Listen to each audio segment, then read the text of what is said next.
I'm Virginia Bailey, the real estate lady with Berkshire Hathaway Home Services Chicago. And this week I had an opportunity to attend a webinar with Dr. Lawrence Yoon. He is a chief economist at the National Association of Realtors, and I have some highlights for you. Asked and answered. Are we headed to an economic recession? Is 2026 a good year to purchase a house? Let's hear what Dr. Yoon had to say. So here's the price of oil over the past decade, past 10 years. And what we see is that oil prices are, I don't even know where it is today, maybe it's above $100. So you see a sudden rapid increase condition. Now, when it happened during the 2022, when Russia invaded Ukraine, people thought there will be a lot of oil disruptions. Well, that led partly to higher inflationary conditions and the Federal Reserve needing to raise interest rate quite significantly. Remember, the mortgage rate went from 3% to 8% in a single year when the Federal Reserve was aggressive. Well, today, I don't think the Federal Reserve will be raising interest rate, but this may postpone some of the planned rate cuts that was already in place condition. So oil prices rising. I don't think, definitely it's not the 1970s condition. So if somehow this geopolitical uncertainty continue to be prolonged for a longer period, we have heard from Secretary of War today, Hegseth, that war is about to end. And as soon as the war ends, maybe the oil prices quickly retreat back down.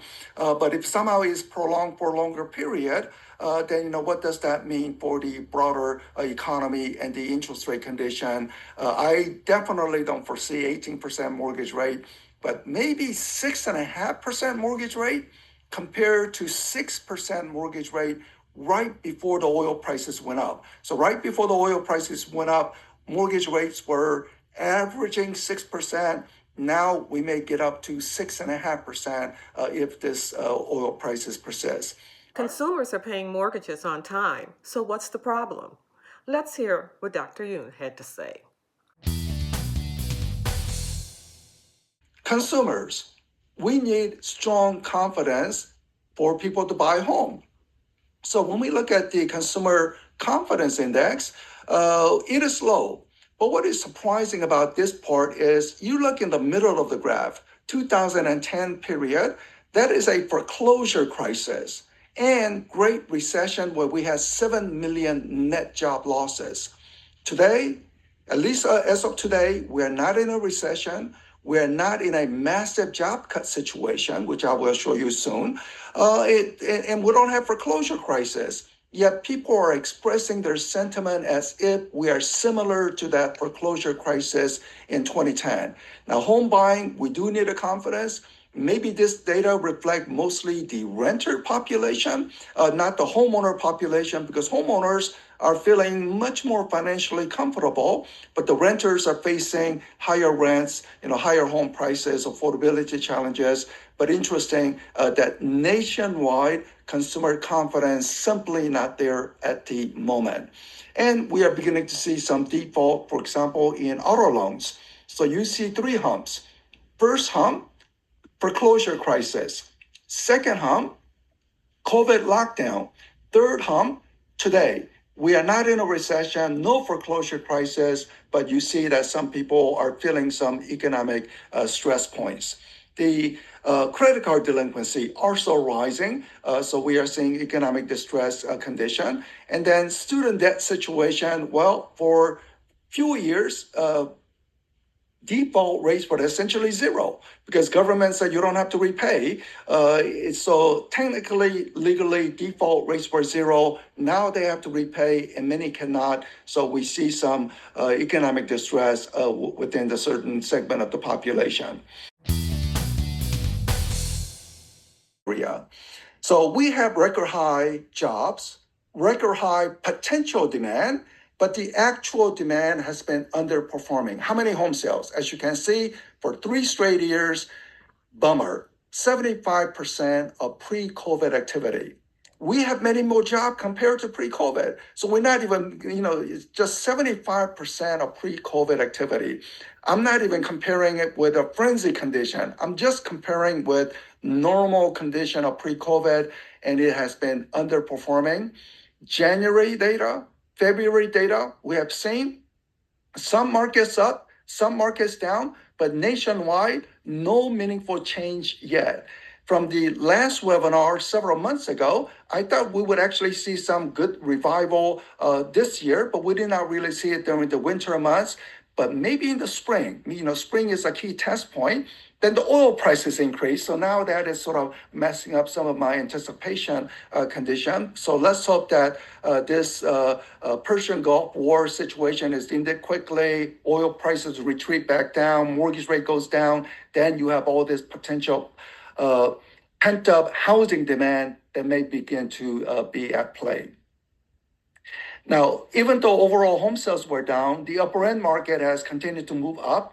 So as you can see, number of percent $1 million higher continue to improve. Now, part of the increase is not due to the people buying more luxury end. I mean, stock market has definitely helped the upper crust segment, but another reason is a home that was priced $800,000 pre-COVID, same square footage, same address, now is $1.1 million just because of the price increase. So this luxury trend is partly actual luxury market trend, but also reflecting price increases of a same home that has happened.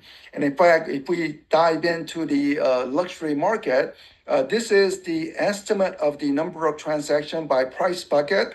Definitely there's more transaction that's happening compared to pre-COVID. So now that you've heard what Dr. Yoon had to say, are you ready, willing, and able to purchase real estate? Remember, last year, maybe you did not qualify at 7%, but this year, the interest rates have gone down, and you most likely have an increase in pay. So try again. You may be ready, willing, and able to purchase or sell real estate in 2026. Call me. I'm Virginia Bailey, the real estate lady, and I will be happy to help you with all of your real estate needs. And first stop, if you are a buyer, is to Prosperity Home Mortgage, Eric. And if you are bilingual, then that's Monica. And don't forget about that FHA rate rollback sale that we have going on right now. You know, those interest rates are in the fours for the first year and in the fives for the second through 30th year. And this sale is going on through the end of the month. For more information about that, contact me, Virginia Bailey, the real estate lady at Berkshire Hathaway Home Services, Chicago. And I will connect you with Eric. And if you're bilingual, and I can connect you with Monica. And don't forget that real estate is always an excellent way to generate wealth for yourself and your family. So let's get into the market update for this week. For the week of March 7th to March 12th, mortgage rates stabilized after early upward pressure. Economic data influencing mortgage rates centered on a surprisingly weak jobs report, inflation expectations, and movements in Treasury yields. A major labor market release on March 6 showed a 92,000 job loss and a rising unemployment rate, which interrupted a week long climb in the 10-year Treasury yield and briefly stabilized rates after earlier upward pressure. This is your market update for March 13th.